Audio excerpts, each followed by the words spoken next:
نحمده ونستعينه ونستغفره ونعوذ بالله من شرور أنفسنا ومن سيئات أعمالنا. من يهده الله فلا مضل له ومن يضلل فلا هادي له، وأشهد أن لا إله إلا الله وحده لا شريك له، وأشهد أن محمدا عبده ورسوله. يا أيها الذين آمنوا اتقوا الله حق تقاته ولا تموتن إلا وأنتم مسلمون. يا أيها الناس اتقوا ربكم الذي خلقكم من نفس واحدة وخلق منها زوجها وبث منهما رجالا كثيرا ونساء، واتقوا الله الذي تساءلون به والأرحام إن الله كان عليكم رقيبا. يا أيها الذين آمنوا اتقوا الله وقولوا قولا سديدا يصلح لكم أعمالكم ويغفر لكم ذنوبكم، ومن يطع الله ورسوله فقد فاز فوزا عظيما. أما بعد، فإن خير الحديث كتاب الله، وخير الهدي هدي محمد صلى الله عليه وسلم، وشر الأمور محدثاتها، وكل محدثة بدعة، وكل بدعة ضلالة، وكل ضلالة في النار. فقد قال الله تبارك وتعالى في كتابه العظيم: فأعوذ بالله من الشيطان الرجيم، بسم الله الرحمن الرحيم: وسارعوا إلى مغفرة من ربكم وجنة عرضها السماوات والأرض أعدت للمتقين الذين ينفقون في السراء والضراء والكاظمين الغيظ والعافين عن الناس والله يحب المحسنين. والذين إذا فعلوا فاحشة أو ظلموا أنفسهم ذكروا الله فاستغفروا لذنوبهم ومن يغفر الذنوب إلا الله ولم يصروا على ما فعلوا وهم يعلمون. رب اشرح لي صدري ويسر لي أمري واحلل عقدة من لساني يفقهوا قولي. سبحانك لا علم لنا إلا ما علمتنا إنك أنت العليم الحكيم. برادران اسلام، محترم بزرگوں، عزیز نوجوان ساتھیوں، اللہ رب العالمین نے تمام انسانوں کو اس دنیا میں عارضی زندگی دے کر بھیجا، یعنی کہ جو زندگی ہم اور آپ گزار رہے ہیں یہ زندگی عارضی ہے، زندگی ہمیشہ کی زندگی نہیں ہے۔ ایک نہ ایک دن ہر کسی کو یہاں سے کوچ کر جانا ہے، اور یہاں سے کوچ کرنے کے بعد جو زندگی ہمیں اور آپ کو ملے گی، جسے ہم آخرت کی زندگی کہتے ہیں، یہ زندگی ہمیشہ کی زندگی ہے، نہ ختم ہونے والی زندگی جو آخرت کی زندگی ہے۔ آخرت کی زندگی میں اللہ تبارک و تعالیٰ نے رہنے کے لیے دو مقام بنائے ہیں، ایک جنت ہے، دوسرا جہنم ہے۔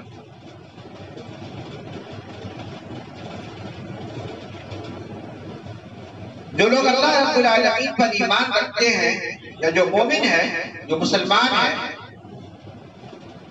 یقینی طور پر ہر مسلمان کے دل میں یہ خواہش ہوتی ہے کہ مرنے کے بعد اللہ تبارک و تعالیٰ اسے جنت میں جگہ عطا فرمائے۔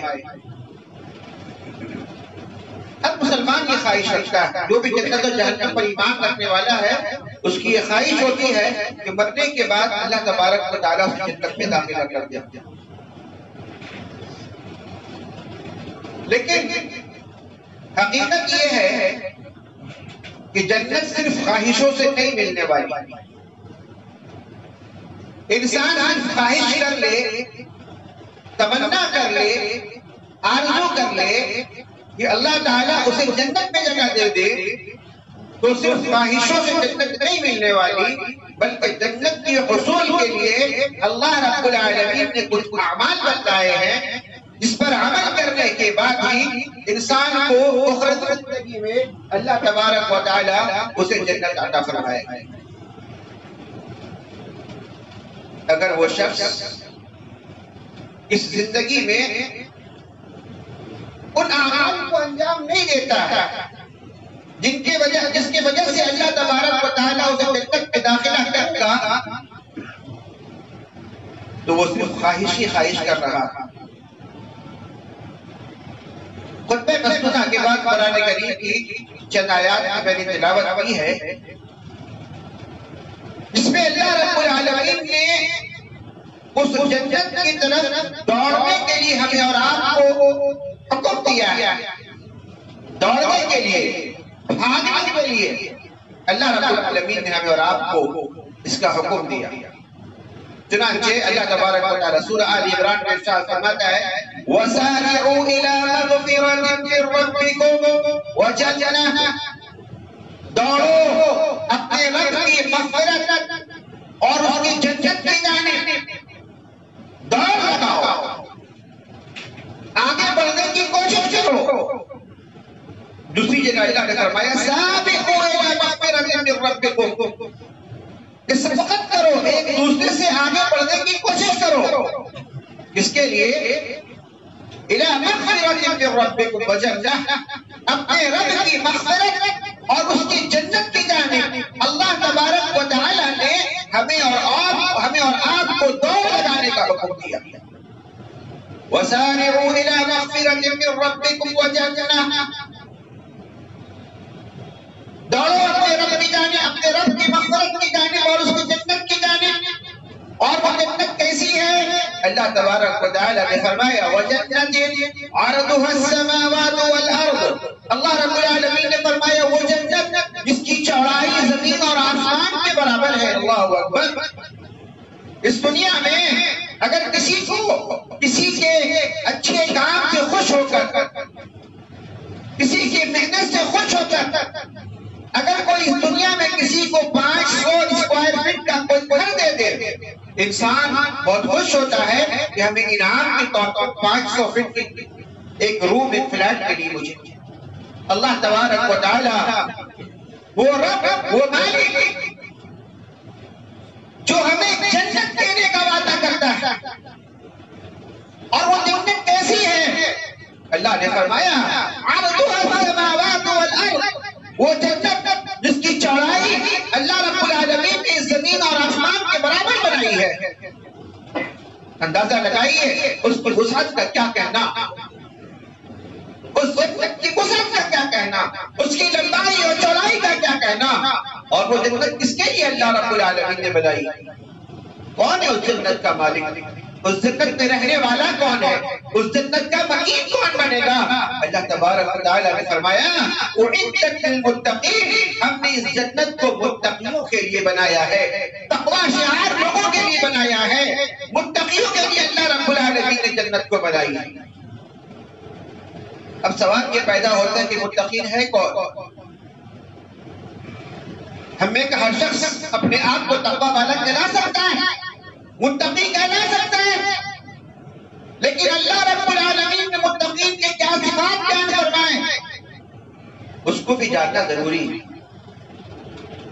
یقینی طور پر ہم نے کہ ہر شخص یہ چاہتا ہے کہ اللہ تعالیٰ اسے جنت میں جگہ عطا فرمائے. لہذا ضروری ہے کہ اس جنت میں جانے کے لیے جن اعمال کا ذکر اللہ رب العالمین نے یہاں قرآن کریم کی آیات پہ کیا ہے، ان آیات کی طرف توجہ دیں، اس کو سنیں، اس کو غور کریں، اس پر فکر کریں اور اس پر عمل کرنے کی کوشش کریں. جنت میں لے جانے والے اعمال میں سے سب سے پہلا عمل اس آیت کریمہ کے اندر کئی ایک اعمال ہے. میں نے قرآن کریم کی جو 2-3 آیات کو میں نے چنا ہے اس میں چند اعمال کا ذکر اللہ رب العالمین نے کیا ہے. اور میرے بھائیوں میں بڑی ذمہ داری کے ساتھ کہہ سکتا ہوں کہ یہ وہ اعمال ہے جو ہر کوئی بیان کر سکتا ہے. حج ہر کوئی نہیں کر سکتا، زکوٰۃ ہر کوئی ادا نہیں کر سکتا. بہت سارے بڑے بڑے ایسے کار خیر ہیں جو ہر کوئی انجام نہیں دے سکتا ہے، لیکن جن اعمال کا اللہ رب العالمین نے یہاں ذکر کیا ہے کہ وہ اعمال ہیں جن میں جو یہ ایسے اعمال ہیں جو ہم نے ہر شخص پر عمل کر سکتا. اللہ رب العالمین نے فرمایا جنت میں لے جانے والے اعمال میں سے سب سے پہلا عمل یہ ہے، اللہ نے فرمایا الذین ينفقون فی السراء والضراء، اللہ رب العالمین نے فرمایا یہ وہ لوگ ہیں، اللہ تبارک و تعالیٰ جنت میں ایسے لوگوں کو داخل کرے گا جو اللہ رب العالمین کے راستے میں خرچ کرتے ہیں، آسانی کے ساتھ بھی اور تنگی کے ساتھ بھی۔ اللہ اکبر۔ انسان آسانی کے حالت میں، آسودگی کے عالم میں، جب اس کے پاس مال ہے، اس کے پاس اس کا کاروبار چل رہا ہے، اس کی نوکری لگی ہوئی ہے، اس کے گھروں میں مال کی آمد ہے، ایسے موقع پر انفاق فی سبیل اللہ کی بات سمجھ میں آتی ہے کہ چلو اللہ رب العالمین ہمیں مال دے رہا ہے اور ہم ان مالوں سے اللہ رب العالمین کے راستے میں خرچ کریں، یہ تو سمجھ میں آتی ہے۔ لیکن اللہ رب العالمین نے فرمایا الذین ينفقون فی السراء والضراء، جو لوگ آسانی کے موقع پر اللہ کے راستے میں مال خرچ کرتے ہیں اور تکلیف کے معاملے میں بھی، تنگی کے معاملے میں بھی، اللہ رب العالمین بندے مومن کو آزماتا ہے، مال دے کر کے بھی آزماتا ہے، مال میں کمی کر کے بھی آزماتا ہے، کاروبار کو فروغ دے کر بھی آزماتا ہے، کاروبار میں کمی کر کے بھی آزماتا ہے، مال و دولت کی ریل پھیل میں بھی آزماتا ہے، مال و دولت میں کمی کر کے بھی آزماتا ہے۔ لیکن اللہ رب العالمین نے فرمایا وَبَشِّرِ الصَّابِرِينَ، خوشخبری اور صبر کرنے والوں کے لیے کہ جب مال آیا جب بھی اللہ کے راستے میں خرچ کیا، مال نہیں ہے تو بھی اللہ رب العالمین کے راستے میں خرچ کیا۔ ہمارے بہت سارے حضرات ایسے ہیں، ہمارے بھائی لاک ڈاؤن سے پہلے اللہ نے مال دی تھی، کاروبار بہتر چل رہا تھا، اچھا چل رہا تھا، خوب اللہ کے راستے میں خرچ ہو رہی تھی، مسجدوں میں، دیگر دینی اداروں میں اور دیگر رفاہی کاموں میں خوب خرچ کر رہے تھے۔ لاک ڈاؤن آ گیا، تنگی آ گئی، ہر کسی کے معیشت تباہ ہو گئی، لوگ پریشان ہو گئے، جہاں مال کی آمد زیادہ تھی وہاں کمی آ گئی۔ کیا کرے؟ لوگوں نے جہاں اپنے ذاتی اخراجات میں خرچ کیا، وہیں دینی کاموں میں بھی اپنے ہاتھوں کو روک لیا۔ کیا ایسا ہونا چاہیے؟ اللہ رب العالمین نے فرمایا جنت اگر جانا چاہتے ہو، وہ جنت جو اللہ رب العالمین نے اپنے ہاتھوں سے تیار کی ہے، اور وہ جنت جس کو اللہ تبارک و تعالیٰ روز سجا رہا ہے، روز سنوار رہا ہے، ہر دن نئی نئی چیزوں کو فٹ کر رہا ہے، اللہ رب العالمین اس جنت میں داخل ہونے کے لیے جو اعمال تم کو بتائے ہیں وہ یہ ہے کہ الذین ينفقون فی السراء والضراء، جو اللہ رب العالمین کے راستے میں مال خرچ کرتے ہیں، آسانی کے ساتھ بھی خرچ کرتے ہیں، اور تنگی کا معاملہ ہوتا تب بھی اللہ کے راستے میں مال خرچ کرتے رہتے ہیں۔ میرے بھائیوں، انفاق فی سبیل اللہ کی بڑی اہمیت ہے، اللہ رب العالمین کے راستے میں مال کے خرچ کرنے کی بڑی اہمیت ہے۔ اللہ تبارک و تعالیٰ نے قرآن کریم کے اندر ہمیں ابھارا ہے اس کام کے لیے۔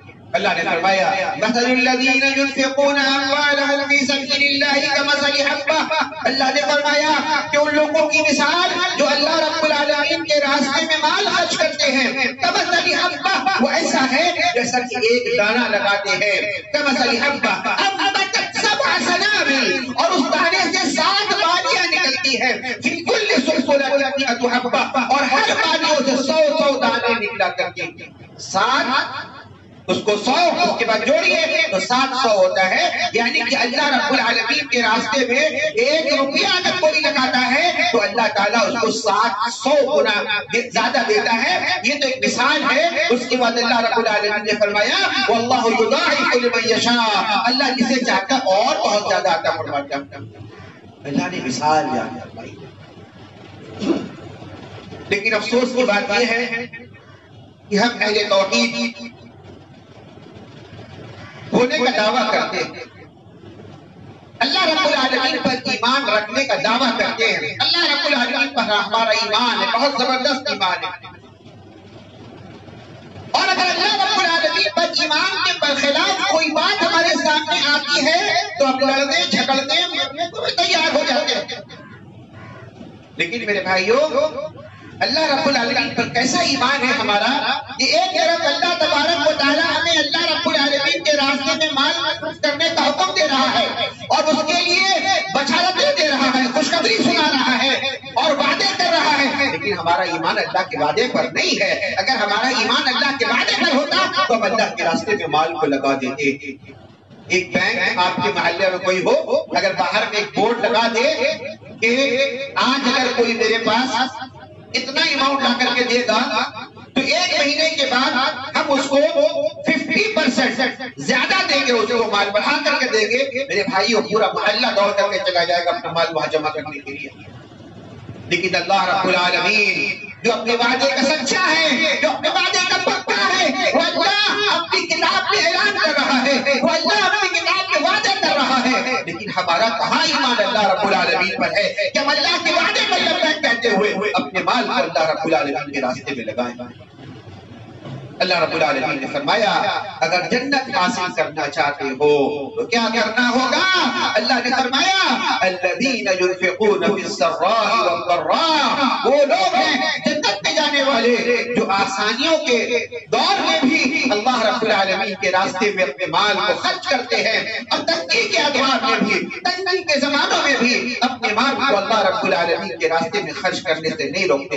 اب تنگی کے معاملے میں کیسے خرچ کریں گے؟ اللہ رب العالمین نے فرمایا، غالباً سورہ طلاق کی آیت ہے، لِيُنْفِقَ ذُو سَعَةٍ مِّن سَعَتِهِ،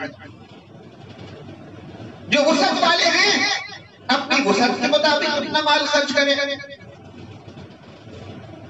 وَمَنْ قُدِرَ عَلَيْهِ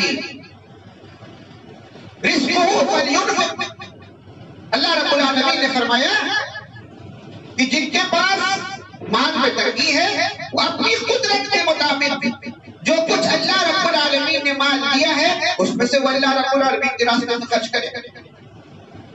ہر کوئی اپنی وسعت کے مطابق، اپنی طاقت کے مطابق کچھ نہ کچھ اللہ رب العالمین کے راستے میں مال خرچ کرتا رہے۔ اس کے بعد اللہ نے فرمایا لا یکلف اللہ نفسا الا ما آتاها، اللہ رب العالمین نے فرمایا کہ اللہ رب العالمین کسی کو اس کی وسعت سے زیادہ اس کو مکلف نہیں ٹھہراتا، جتنی جس کی سکت ہے، جتنی طاقت ہے، اپنی سکت، اپنی قدرت، اپنی طاقت کے مطابق اللہ رب العالمین کے راستے میں مال خرچ کرتا رہے۔ تو اللہ رب العالمین نے فرمایا الذین ينفقون فی السراء والضراء، یہ پہلا عمل ہے جنت میں جانے کے لیے۔ اگر جنت میں جانا چاہتے ہیں تو اللہ رب العالمین کے راستے میں مال کو خرچ کرے، آسانی کے دور میں بھی اور تنگی کے دور میں بھی اللہ رب العالمین کے راستے میں مال خرچ کرتے رہنا چاہیے۔ دوسری صفت جنت میں جانے والوں کے لیے اللہ رب العالمین نے فرمایا وَالْكَاظِمِينَ الْغَيْظَ، بہت آسان کام ہے۔ اللہ نے فرمایا اگر جنت میں جانا چاہتے ہو تو سنو، ذرا اپنے غصے پر قابو رکھنا سیکھو۔ جنت میں وہ شخص جاتا ہے جو اپنے غصے کو کنٹرول میں رکھتا ہو، جو اپنے غصے کو کنٹرول میں نہیں رکھے گا وہ جنت میں بھی نہیں جا سکتا۔ اللہ کے نبی جناب محمد رسول اللہ صلی اللہ علیہ وسلم نے ارشاد فرمایا، صحیح بخاری کی روایت ہے، لیس الشدید بالسرعہ، طاقتور انسان کون ہے؟ عام طور پر کسی سے پوچھا جائے کہ طاقتور کون ہے؟ آپ یہی کہیں گے طاقتور وہ ہے جو اکھاڑے میں اپنے فرے کے مخالف کو پچھاڑ دے، پہلوان ہو گئے وہ طاقتور ہو، مقابلہ کرے تو کسی کو پچھاڑ دے، یہی نہیں طاقتور۔ اللہ کا نبی جناب محمد رسول اللہ صلی اللہ علیہ وسلم نے ارشاد فرمایا نہیں، طاقتور وہ نہیں ہے، طاقتور وہ ہے جو اپنے غصے کو قابو میں کر لیتا ہو۔ غصے کو قابو میں کر لینا یہ وہ صفت ہے جس کے ذریعے سے آپ جنت میں داخل ہو سکتے ہیں۔ غصہ آنا فطری عمل ہے، انسانی فطرت ہے کہ انسان غصہ ہو جاتا ہے۔ انسان کے غصہ ہونا اس کی فطرت میں شامل ہے، فطری تقاضا ہے کہ انسان کبھی غصہ ہو جائے، کسی بات پر غصہ ہو جائے، ناراض ہو جائے، لیکن اپنے غصے پر اس طرح بھڑک جانا کہ انسان آگے سے باہر ہو جائے، اس سے منع فرمایا محمد رسول اللہ صلی اللہ علیہ وسلم نے۔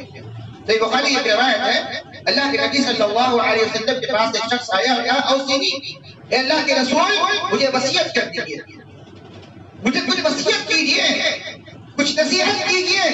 اللہ کے نبی جناب محمد رسول اللہ صلی اللہ علیہ وسلم نے وصیت فرمائی اور کہا کہ لا تغضب، دیکھو زیادہ غصہ مت ہوا کرو، زیادہ غصہ مت ہوا کرو۔ آپ نے غصے کو قابو رکھنے کا، قابو میں رکھنے کا حکم دیا، پرنتو میرا وہ پھر وہی بات کو دہراتا ہے، اللہ کے رسول کو وصیت کر دیجئے. آپ نے پھر فرمایا لا تغضب، دیکھو زیادہ غصہ مت ہوا کرو، غصے کو قابو میں رکھا کرو. یہ نبی کریم صلی اللہ علیہ وسلم کی تعلیمات میں سے ایک تعلیم ہے. آپ نے فرمایا جو شخص غصے کو پی لیتا ہے، اپنے غصے کو قابو میں کر لیتا ہے، اس عمل کی وجہ سے اللہ تبارک و تعالیٰ اسے جنت میں داخل کرے گا، اور یہ جنت میں جانے والے اعمال میں سے ایک عمل ہے. اسی طریقے سے جنت میں لے جانے والے اعمال میں سے ایک عمل جس کا تذکرہ اللہ رب العالمین نے اس کے بعد کیا والکاظمین الغیظ، اس کے بعد فرمایا اللہ رب العالمین نے والعافین عن الناس. یہ ایک عظیم صفت انسان کے اندر ہے، اس کے ذریعے سے انسان جنت میں داخل ہو سکتا ہے. وہ کیا ہے؟ لوگوں کو معاف کرنا، کسی کی غلطی کو درگزر کر دینا، کسی کو معاف کر دینا. یہ بہت بڑا عمل ہے، بہترین عمل ہے. آج یہ عمل ہم سے عنقا ہو چکا، ہم سے دور ہو چکا. ہم یہ چاہتے ہیں کہ ہماری غلطی دنیا معاف کر دے، ہماری غلطیوں کو دنیا معاف کر دے. ہم یہی چاہتے ہیں، لیکن ہم کسی کی غلطی کو معاف کریں ہم یہ نہیں چاہتے. اللہ اکبر. یہ عفو، یہ درگزر کی تعلیم جناب محمد الرسول اللہ صلی اللہ علیہ وسلم نے دی. جناب محمد الرسول اللہ صلی اللہ علیہ وسلم نے اپنے صحابہ کو اسی درگزر کی تعلیم دی، اور خود جناب محمد الرسول اللہ صلی اللہ علیہ وسلم نے عفو و درگزر پر عمل کیا.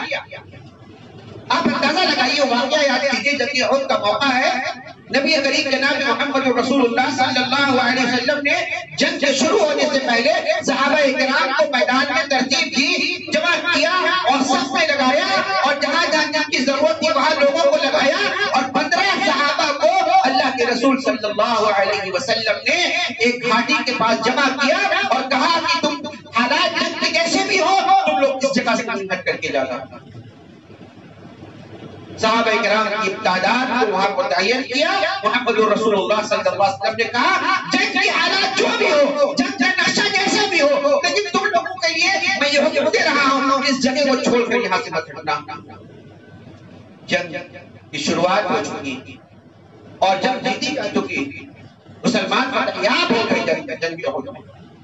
اس کے بعد صحابہ میدان میں آئے اور مال غنیمت کو حاصل کر رہے ہیں، ایک جگہ جمع کر رہے ہیں. اب ان حضرات کو جنہیں اللہ کے رسول صلی اللہ علیہ وسلم جمع کیا تھا یہاں پر اور کہا تھا جنگ کے حالات کیسے بھی ہو تم کو چھوڑ کر نہیں آنا ہے. اب ان لوگوں نے بھی کہا کہ ہمیں بھی میدان میں جانا چاہیے اور مال غنیمت کا جو حصہ وہاں ہے وہاں جا کر ہمیں شامل ہونا چاہیے. اب ان لوگوں میں اختلاف پیدا ہو گیا صحابہ کرام کے درمیان، اور کہا کہ نہیں، اللہ کے نبی نے چھوڑ کر جانے سے منع کیا ہے، ہمیں چھوڑ کر جانے سے منع کیا. یا دیگر لوگوں نے کہا کہ اللہ کے نبی نے اس وقت کہا تھا کہ جب جنگ کے حالات جب جنگ ہوتے رہے ایسے موقع پر، یہاں تو جنگ کا خاتمہ ہو چکا، مسلمان فتح ہو چکے، اب جانے میں کیا حرج ہے. رسول اکرم صلی اللہ علیہ وسلم کی بات کو سمجھنے میں کچھ پریشان، کچھ سمجھ میں نہیں آئی، بات کچھ کم سمجھ میں آئی صحابہ کرام کو. پوری طور پر بات کو نہیں سمجھ پائے اللہ کے نبی کی، جس کی وجہ سے صحابہ کرام وہاں سے ہٹے. اس کے بعد دشمنوں کی جماعت پھر سے حملہ آور ہوئی اور مسلمانوں پر حملہ کیا، اور مسلمانوں کی صفوں میں بالکل کھلبلی مچ گئی اور مسلمانوں کو پسپائی کا سامنا کرنا پڑا. ایسے حالات پیش آ گئے تھے.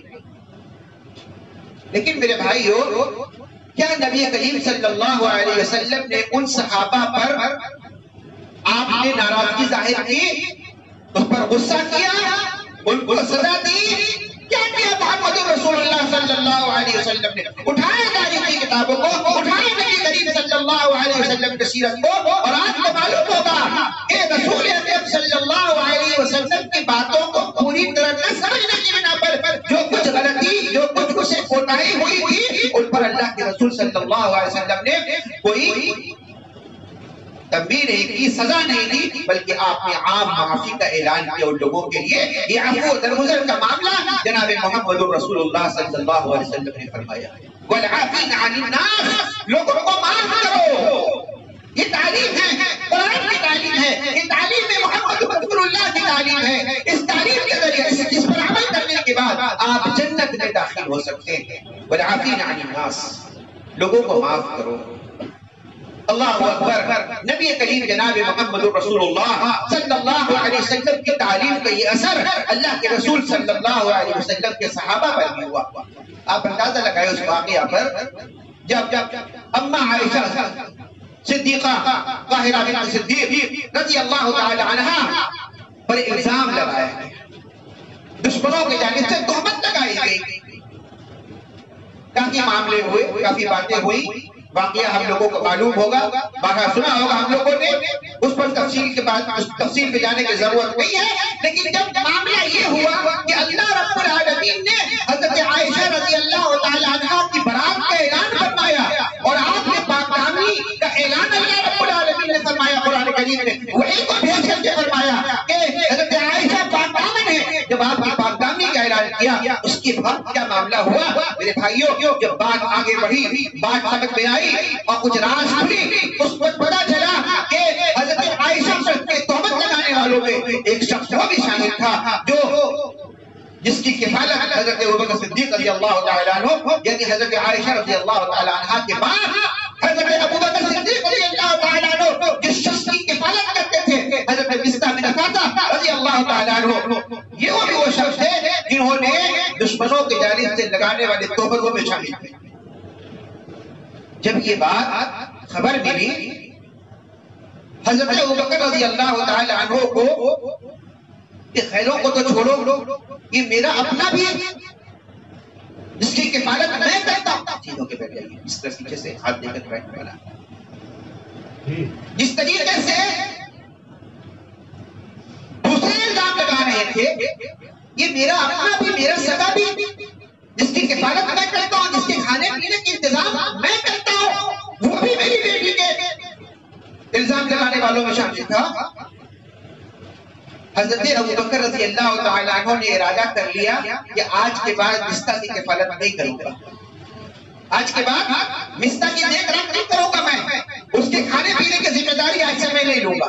اللہ اکبر۔ کوئی بھی باپ کر سکتا ہے، کوئی بھی باپ ہوتا ہے، ایسا ہی میں سمجھتا ہوں۔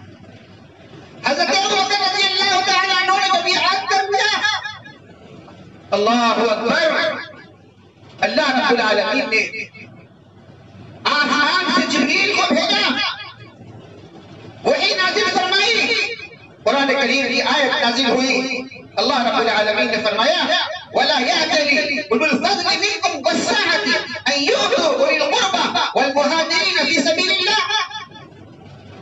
کیا ہو گیا کچھ لوگوں کو جو کل تک قرابت داروں اور مہاجر لوگوں کی دیکھ ریکھ کیا کرتے تھے، ان کی مدد کیا کرتے تھے، آج کیوں ان سے، ان کی کفالت سے، ان کی دیکھ ریکھ سے اپنے آپ کو پیچھے رکھ لیے؟ اس لیے کہ ان سے کچھ غلطی ہو گئی، اس کی اس غلطی کی وجہ سے انہوں نے اپنے ہاتھ کو روک لیا، مہاجرین سے اور قرابت داروں کے ساتھ ان کو سلوک کرنے سے اپنے آپ کو پیچھے رکھ لیا۔ کیا کرنا چاہیے انہیں چاہیے وَلْيَعْفُوا وَلْيَصْفَحُوا، چاہیے کہ اسے معاف کرے، درگزر کرے اسے۔ کیوں؟ اللہ نے فرمایا أَلَا تُحِبُّونَ أَن يَغْفِرَ اللَّهُ لَكُمْ، کیا تم نہیں چاہتے ہو کہ اللہ بھی تمہیں معاف کرے؟ اللہ اکبر۔ حضرت ابوبکر رضی اللہ تعالی عنہ نے جب اس آیت کریمہ کو اپنی جناب محمد رسول اللہ صلی اللہ علیہ وسلم کے زبان مبارک سے فوراً مصطح کی کفالت کو جاری کر دیا اور کہا کہ جس طریقے سے کفالت میں آج تک کرتا آیا ہوں، آج بھی میں کروں گا، میں بھی چاہتا ہوں کہ اللہ مجھے بھی معاف کرے۔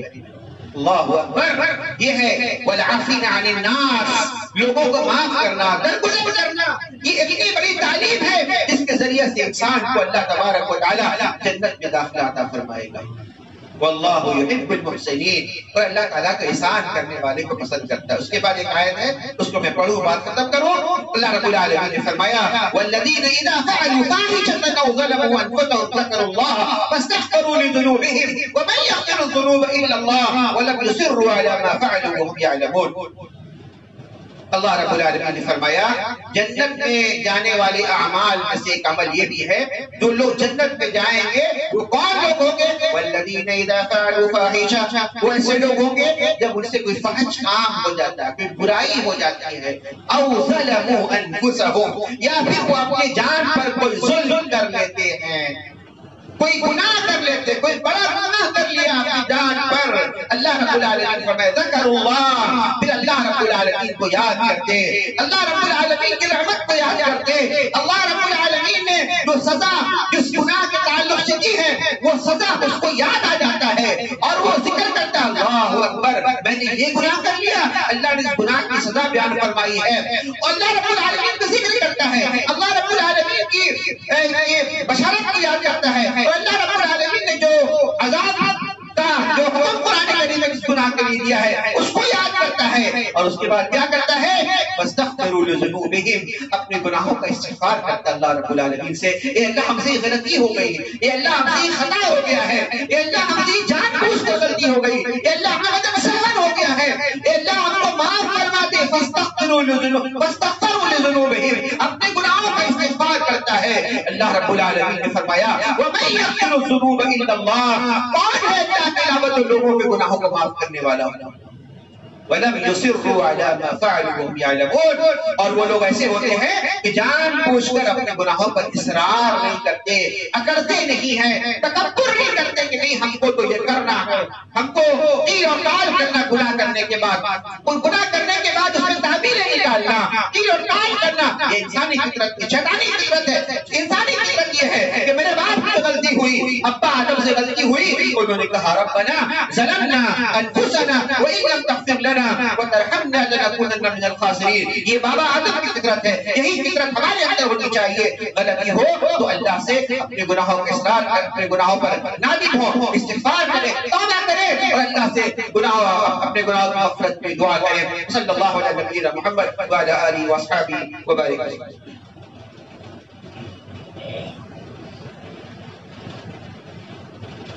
الحمدللہ کفا وسلام علی عبادہ الذین اصطفیٰ، اما بعد۔ جنت میں لے جانے والے اعمال میں سے چند اعمال کا میں نے ذکر آپ کے سامنے کی اختصار کے ساتھ، اگرچہ یہ بات بہت ہی طویل ہو سکتی تھی لیکن خطبہ جمعہ ہے اور خطبہ جمعہ کا وقت مختصر ہوتا ہے، لہذا مختصر سے وقت میں چند باتیں میں نے رکھی، کبھی عام خطاب کا موقع ہو تو انشاءاللہ تعالی تفصیل کے ساتھ یہ باتیں آپ کے سامنے آئیں گی۔ اسی طریقے سے جنت میں جانے کی خواہش بھی سب رکھتے ہیں، لیکن میرے بھائیوں جنت یہ جو ہے، جنت میں جانے کے لیے محنت کرنی پڑے گی، مشقت کرنی پڑے گی، اپنے آپ کو ذرا تکلیف میں ڈالنا پڑے گا، کیونکہ جنت جو ہے انہی چیزوں سے گھری ہوئی۔ نبی کریم جناب محمد رسول اللہ صلی اللہ علیہ وسلم نے بہت ہی اللہ اکبر پیاری حدیث بیان فرمائی ایسے لوگوں کے لیے جو جنت میں جانا چاہتے ہیں۔ بشارت سنائی جناب محمد رسول اللہ صلی اللہ علیہ وسلم نے، چنانچہ صحیحین کی روایت ہے، اللہ کے رسول حضرت ابو موسیٰ اشعری رضی اللہ عنہ حدیث کے راوی یہ فرماتے ہیں من صلی البردین دخل الجنہ، چھوٹی سی حدیث یاد رکھتے ہیں اس حدیث کی، من صلی البردین دخل الجنہ، جو شخص بھی دو ٹھنڈی نمازوں کو پڑھتا ہے اللہ تعالیٰ اس کو جنت میں داخل کرتے ہیں۔ اللہ اکبر، دو ٹھنڈی نمازیں، وہ کیا ہے؟ ایک فجر کی نماز، ایک عصر کی نماز۔ فجر کی نماز انسان اپنے بستروں میں گزار دیتا ہے، فجر کی نماز بستر سے گزار دیتا ہے، اذان کی آواز کانوں میں آتی ہے، ہم کروٹ بدل لیتے ہیں، جبکہ ہونا یہ چاہیے اٹھ جائیں، مؤذن کہتا ہے حی علی الصلاۃ حی علی الصلاۃ، الصلاۃ خیر من النوم کی صدا لگاتا ہے، اور ہم کہتے ہیں کہ نماز یہ نیند سے بہتر کیا ہے؟ کیا بہتر؟ نماز بہتر یا نیند بہتر؟ الصلاۃ خیر من النوم، نماز بہتر ہے نیند سے، لیکن ہم کہتے ہیں کہ نیند بہتر ہے نماز سے، بعد میں پڑھتے ہیں، سورج نکلنے کے بعد پڑھ لیتے ہیں۔ ایک عام وقت مسلمانوں کیا پائی جاتی ہے، آپ مسجدوں میں دیکھیں کہ 5 وقت کے اوقات لکھے رہتے ہیں، فجر، ظہر، عصر، مغرب، عشاء، میں سمجھتا ہوں کہ وقت اور لکھی جائے، فجر کی دوسری نماز 9 بجے، اکثر لوگ 9 بجے پڑھتے ہیں نماز۔ یہ کون سا وقت ہے لوگوں نے رائج کر لیا ہے؟ اکثر مسلمانوں کی حالت یہ ہے کہ فجر کی نماز 9 بجے پڑھتے ہیں۔ اللہ رب العالمین نے فرمایا ان الصلاۃ کانت علی المؤمنین کتابا موقوتا، بے شک نماز مومنوں پر اس کو وقت کے ساتھ فرض کی گئی۔ حافظوا علی الصلوات والصلاۃ الوسطی، اللہ نے فرمایا اپنے نمازوں کی حفاظت کرو، درمیان والی نماز کی، اور وہ درمیان والی نماز فجر بھی آتی ہے اور عصر بھی آتی ہے۔ لہذا ان دونوں نمازوں کے تعلق سے محمد رسول اللہ صلی اللہ علیہ وسلم نے فرمایا من صلی الفرضین دخل الجنہ، جو دو کی نمازوں کا اہتمام کرتا ہے اس کو وقت کے ساتھ ادا کرتا ہے، اللہ کے نبی صلی اللہ علیہ وسلم نے اس کے لیے جنت کی بشارت سنائی ہے۔ میرے بھائیو، جنت اللہ رب العالمین کی نعمتوں سے گھری ہوئی ہے، بڑے بہترین باغات ہیں، نہریں ہیں، اور بہت ساری چیزیں اللہ رب العالمین نے اس میں سے تیار کر رکھی ہے۔ آئیے اس جنت کے لیے ہم اپنے آپ کو تیار کر لیں، اور وہ اوصاف اور وہ جو چیزیں جس پر عمل کرنے کے بعد ہمیں جنت ملے گی ان پر عمل کرنے کی ہم کوشش کریں۔ اللہ تبارک و تعالی ہمیں ان تمام باتوں پر عمل کرنے کی توفیق عطا فرمائے۔ جمعہ کا دن ہے، محمد رسول اللہ صلی اللہ علیہ وسلم پر درود پڑھیں۔ اللہم صلی علی محمد وعلی آل محمد کما صلیت علی ابراہیم وعلی آل ابراہیم انک حمید مجید۔ اللہم بارک علی محمد وعلی آل محمد کما بارکت علی ابراہیم وعلی آل ابراہیم انک حمید مجید۔ الہی ہمارے گناہوں کو معاف فرما، الہی ہماری خطاؤں کو معاف فرما، الہی ہماری لغزشوں کو معاف فرما۔ اے اللہ ہم سے جو بھول چوک ہوتی رہتی ہے، اے اللہ تو معاف کرنے والا ہے، اے اللہ تیرے علاوہ کوئی نہیں معاف کرنے والا۔ اے اللہ ہم تجھ سے اپنی گناہوں کا اقرار کرتے ہیں، تیرے سامنے ہم اقرار کرتے ہیں اور اس کے لیے مغفرت کی اللہ دعا کرتے ہیں۔ اے اللہ ہم سب کی گناہوں کو معاف فرما دے، اے اللہ ہمارے ماں باپ کی گناہوں کو معاف فرما، اے اللہ ہمارے رشتہ داروں کے گناہوں کو معاف فرما، اے اللہ ہم نے جو اس دنیا سے گزر چکے ہیں اے اللہ ان کی مغفرت فرما دے، اے اللہ جو اس دنیا میں زندے ہیں اے اللہ انہیں، اے اللہ ہم سبوں کو نیک اعمال کی توفیق عطا فرما۔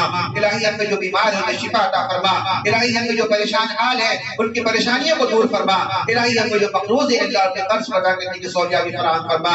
عباد اللہ رحمکم اللہ، ان اللہ یأمر بالعدل والإحسان وإيتاء ذي القربى وينهى عن الفحشاء والمنكر والبغي يعظكم لعلكم تذكرون، ولذكر الله تعالى أعلى وأولى وأكبر۔